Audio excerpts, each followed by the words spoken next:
सोचिए क्या होगा जब सारे मुर्दे कब्र खोदकर बाहर निकलने लगे और ज़ोंबी बनकर पूरे शहर में घूमने लगे। आखिर कितनी तबाही मचेगी उस वक्त। और तो और गवर्नमेंट इन ज़ोंबीज का इलाज करके उन्हें ठीक कर दे, फिर क्या होगा? लोग उनके साथ कैसे रहेंगे? कुछ ऐसे ही इवेंट पर बेस है आज की कहानी। हम देखते हैं लीजा नाम की एक लड़की को जो मॉल में शॉपिंग कर रही थी। तभी उसके सामने एक डरावनी सी ज़ॉम्बी आ गई जो किसी आदमी को मारकर खा रही थी।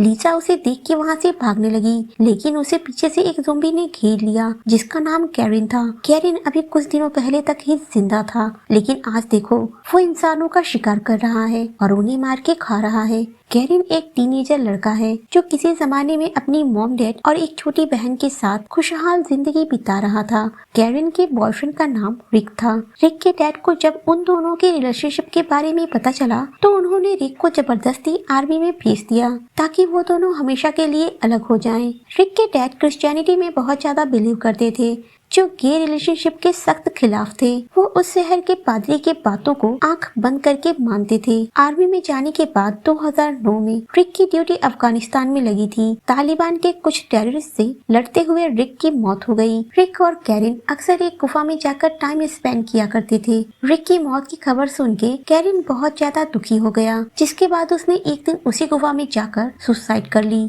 लेकिन बदकिस्मती तो देखो बेचारे की, उस टाइम एक ऐसी बीमारी चल रही थी जिसका नाम था पार्शियल डिजीज सिंड्रोम। इस बीमारी से इन्फेक्टेड मुर्दे ज़ॉम्बी बन गए और अचानक एक रात वो सारे मुर्दे कब्रिस्तान से बाहर आने लगे।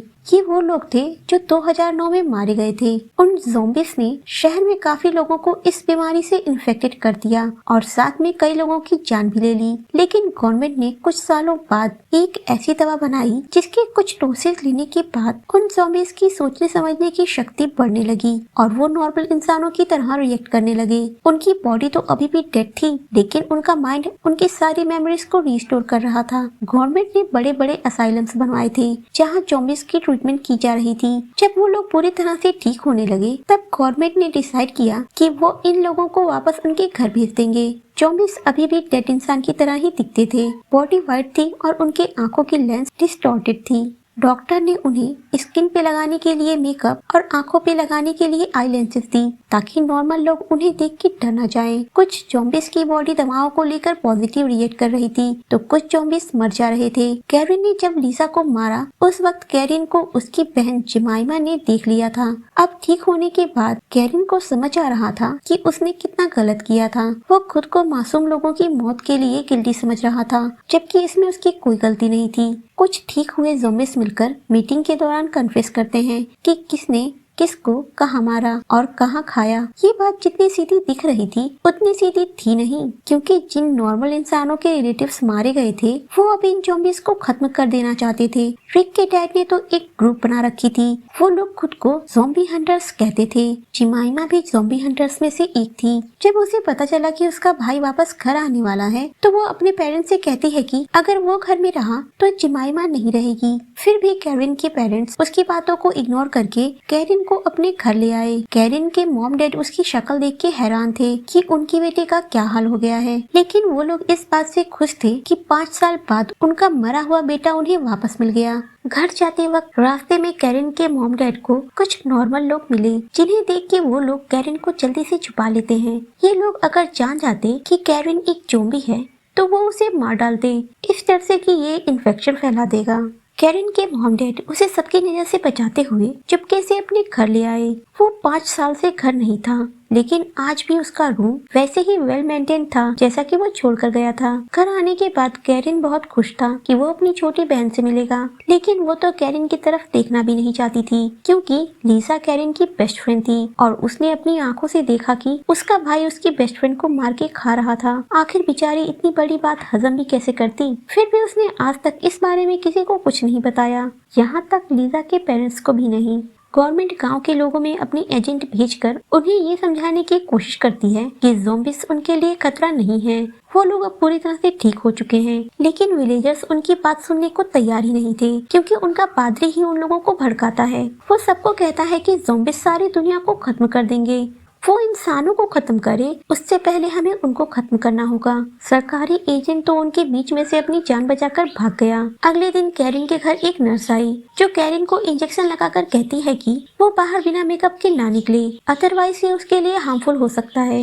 वो कैरिन के मॉम को साइड में ले जाकर एक स्टन गन भी देती है, क्योंकि बाई चांस कैरिन फिर से ज़ॉम्बी बनने लगा तो ये उनके काम आएगा। उस नर्स का एक बेटा था जिसका नाम था फिलिप्स। पादरी एक दिन फिलिप्स से कहता है कि वो अपनी मॉम के लैपटॉप से उन लोगों की लिस्ट निकालकर उसे दे दे जो लोग मरने के बाद वापस घर आए हैं और अभी भी इंसानों के बीच में ही रह रहे थे, ताकि ये लोग उन्हें भी मार दे। फिलिप्स ने ऐसा करने की कोशिश भी की, लेकिन वो नाकामयाब रहा क्योंकि वो फाइल्स उसकी मॉम ने पासवर्ड से सेव करके रखी थी। एक रात जिमाइमा कैरिन के पास गई और उससे पूछने लगी कि वो क्या है, क्या वो कोई मॉन्स्टर है। कैरिन कहता है कि वो तो उसका भाई कैरिन है। तब जिमाइमा कहती है कि वो उसके बचपन की ऐसी बातें बताएं जो सिर्फ कैरिन जानता था, जिसके बाद कैरिन उसे हर एक बात बताता है जो सिर्फ वो दोनों ही जानते थे।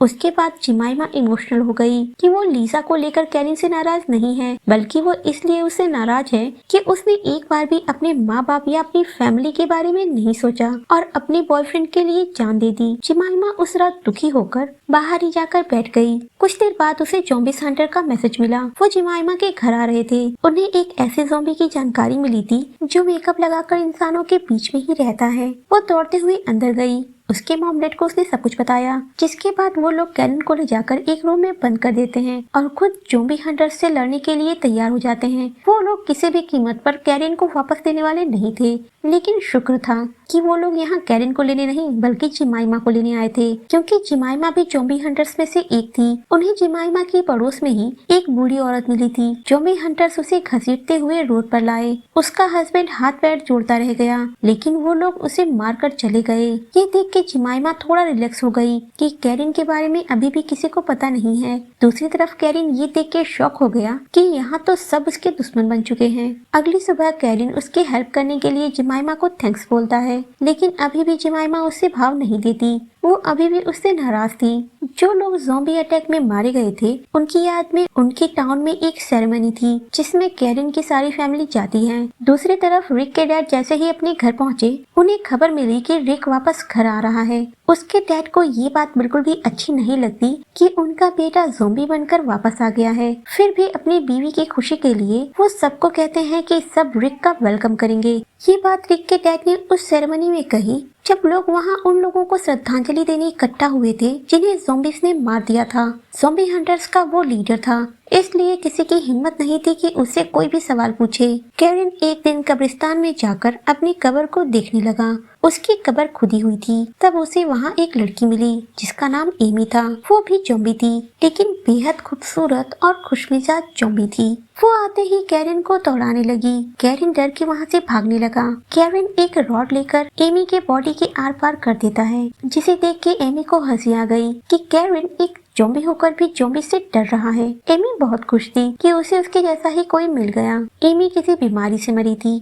अपनी मौत की कहानी सुनाने के बाद वो कैरिन से उसकी मौत की वजह पूछती है, लेकिन कैरिन इग्नोर कर देता है क्योंकि उसने सुसाइड किया था और वो इस बारे में किसी से बात करना नहीं चाहता था। उसके बाद कैरिन और एमी खूब घूमते फिरते हैं। एमी कैरिन से कहती है कि उन्हें दोबारा जीने का मौका मिला है, इसके पीछे कोई न कोई वजह जरूर होगी। अब वो लोग एक ऐसी जिंदगी जी सकते हैं, कोई दर्द नहीं और ना ही कोई बुढ़ापा है। मेले में घूमते वक्त कैरिन को लिसा की मॉम दिखी, जिन्हें देख के वो डर के वहाँ से भाग गया। वो फिर से उस गुफा के पास गया। उसका इरादा था कि वो कुछ वक्त तक शांति से वहाँ बैठेगा, लेकिन उसने देखा कि उस गुफा में एक ज़ॉम्बी है, जिसे देखकर वो कुछ आगे बढ़ गया, जहाँ उसे मिसिंग लोगों की फोटो लगी हुई मिली, जिसमें लीसा की भी फोटो थी। कैरिन को लीसा की मौत का बहुत दुख था। अब नेक्स्ट सीन में हम देखते हैं कि कई सालों के बाद फाइनली रिक अपने घर लौट आया। वो एक आर्मी मैन था, इसलिए उसे इज्जत के साथ आर्मी ऑफिसर की तरह उसके घर पहुँचाया गया। ज़ॉम्बी हंटर्स उसे देख के मुँह बना रहे थे,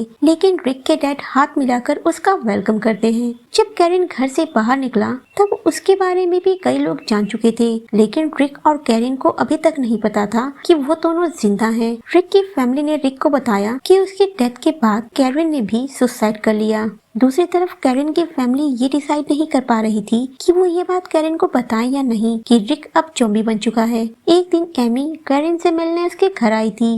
जब वो देखती है कि कैरन की बहन उससे नफरत करती है, तब वो उसे समझाती है कि पीरियड्स के दौरान उन लोगों ने जो भी काम किया उसमें उन लोगों की कोई गलती नहीं थी, वो एक बीमारी थी और उन लोगों ने उस टाइम जो भी किया वो नेचुरल था। ये सुनकर जिमाइमा गुस्से में बाहर चली गई। ज़ॉम्बी हंटर्स जिमाइमा को एक्सेप्ट करने से मना कर देते हैं क्योंकि उसका भाई एक ज़ॉम्बी है। जिसके बाद जिमाइमा एक ज़ॉम्बी हंटर नहीं रह गई थी। इस बात से नाराज होकर जिमाइमा अपने घर वापस आई और कैरन से बता दिया कि रिक वापस आ गया है। ये खबर सुनते ही रिक से मिलने के लिए निकल गया। उसके साथ एमी भी गई थी। इतनी रात को अकेले बाहर निकलना उन दोनों के लिए ही खतरे से खाली नहीं था क्योंकि रिक एक ज़ॉम्बी हंटर का बेटा था। अगर वो उसके घर के आसपास भी गए तो शायद मारे जाएंगे। उन्हें खबर मिली थी कि इस वक्त रिक एक बार में बैठा हुआ है, लेकिन जब वो दोनों बार में पहुंचे तो वहाँ रिक नहीं था। बस वहाँ पर चारों तरफ ज़ॉम्बी हंटर्स भरे हुए थे। फिलिप्स उन दोनों को एक खाली रूम में ले गया और कैरन से कहा कि ये उनके जैसे लोगों के लिए ही बनाया हुआ एक स्पेशल रूम है। तभी वहाँ अचानक से रिक आ गया। वो दोनों कई सालों के बाद एक दूसरे को देख के हैरान थे। कैरन के साथ ऐसा बिहेव करने के लिए रिक ने फिलिप्स को डांट लगाई और वो उन दोनों को अपने साथ बाहर ले गया। अब एमी, रिक और कैरन बैठकर बातें कर रहे थे। तभी उन्हें खबर मिली कि जंगल में उन्हें एक ज़ॉम्बी दिखा है। वो सब लोग तैयार होकर जंगल की तरफ निकल गए। रिक को जब पता चला कि कैरन ने उसकी वजह से सुसाइड कर लिया तो उसे बहुत बुरा लगा। वो कैरन को समझाता है कि अगर आगे भी कभी ऐसा हुआ, अगर वो ना रहा, कैरन अपनी नॉर्मल लाइफ बिताएगा। कैरन को अपनी फैमिली की केयर करनी चाहिए। कुछ देर में उन्हें वो ज़ॉम्बी मिल गया। कैरन देखता है कि उस आदमी के साथ एक छोटी सी बच्ची है और वो भी ज़ॉम्बी है। इसलिए कैरन रिक को मना करता है कि वो उनके ऊपर शूट ना करे क्योंकि वो भी तो उन्हीं लोगों जैसा है, क्योंकि वो लोग भी तो उन्हीं लोगों के जैसे थे। उनका भी इलाज होगा तो वो लोग भी ठीक हो जाएंगे। एक तरफ रिक के डैड और बाकी लोग थे जो उसे कह रहे थे कि वो ज़ॉम्बी को मार डाले और दूसरी तरफ कैरन जो उसे रोक रहा था। फिर कैरन सबको बताता है कि गवर्नमेंट ने ऐसे ज़ॉम्बीज के ऊपर इनाम रखा है, अगर ये लोग उन्हें हॉस्पिटल ले गए तो उन्हें पैसे मिलेंगे। जिसके बाद ज़ॉम्बी हंटर्स डिसाइड करते हैं कि वो लोग इन ज़ॉम्बीज को मारेंगे नहीं, पकड़ के गवर्नमेंट के हवाले कर देंगे। उसके बाद जब कैरन घर आया तो जमाइमा उसके ऊपर गन पॉइंट करके खड़ी हुई थी। उसे वो वक्त याद आ रहा था जब कैरन लीसा को खा रहा था। वो उसके ऊपर गन पॉइंट करके भी उसे मार नहीं पाई और सबसे झूठ बोल दिया कि उसकी बुलेट्स खत्म हो गई थी। कैरन भी लीसा को मार के खुश नहीं था। वो खुद को माफ नहीं कर पा रहा था। इसलिए वो दोनों डिसाइड करते हैं कि वो लीसा के पेरेंट्स के पास जाकर उनसे माफी मांगेंगे। जब वो दोनों घर से निकले तो रिक कैरन के लिए एक मैसेज ड्रॉप करता है कि वो लोग कैरन को मारने आ रहे हैं। रिक के मना करने पर भी वो लोग नहीं रुक रहे। वो अपनी डैड की वजह से मजबूर है, लेकिन ये मैसेज उस वक्त कैरन को नहीं मिलता। दूसरी तरफ पादरी के भड़काने की वजह से रिक के डैड उसकी जान के पीछे पड़े हुए थे। रिक अपने रूम में जाकर अपने आधे चेहरे को कवर करके उन दिनों को याद करता है जब वो कैरन के साथ खुश था। एक तरफ जहाँ उसकी माँ, जिसे रिक में अभी भी अपना मासूम बेटा दिखता है, दूसरी तरफ उसके डैड को वो रिक दिखता था जो गे था और उसकी कोई बात नहीं मानता था और अब एक ज़ॉम्बी बन चुका है।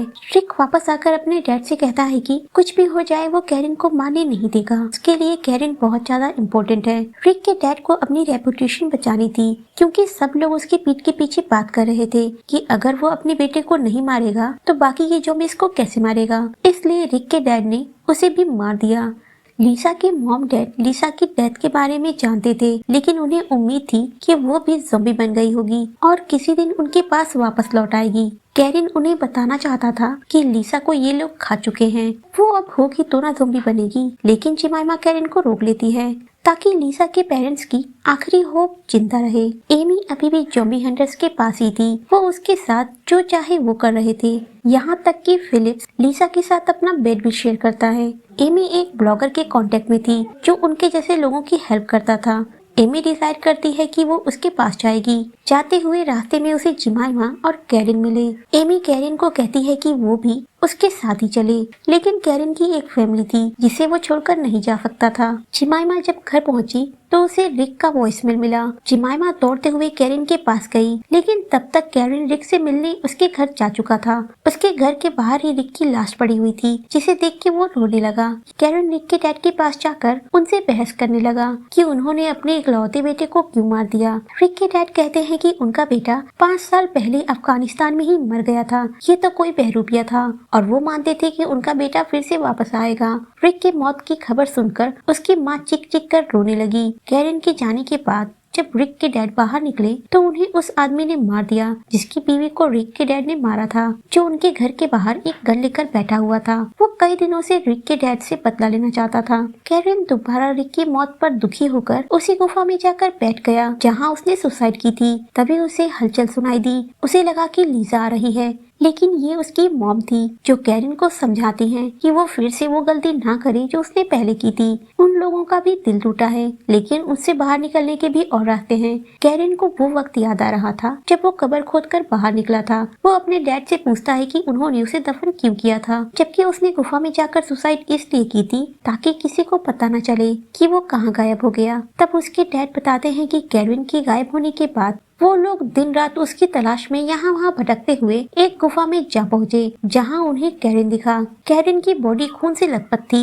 वो उसे कंधे पर लेकर हॉस्पिटल में गए, लेकिन उसे बचा नहीं पाए। कैरन को अब रियलाइज हुआ कि उसने तो सिर्फ एक बॉयफ्रेंड खोया था, लेकिन उसके मॉम डैड ने जवान बेटा और उसकी बहन ने एक भाई खोया था। वो उनके दर्द का अंदाजा भी नहीं लगा सकता। जिसके बाद कैरन अपने डैड को हक कर लेता है और अपनी गलतियों के लिए उनसे माफी मांगता है, और यहीं पर हैप्पी एंडिंग हो गई। लेकिन इसका दूसरा सीजन भी है, जिसके बारे में फिर कभी बात करेंगे। अगर ये वीडियो अच्छी लगी हो तो प्लीज लाइक कर दें। Thank you for watching.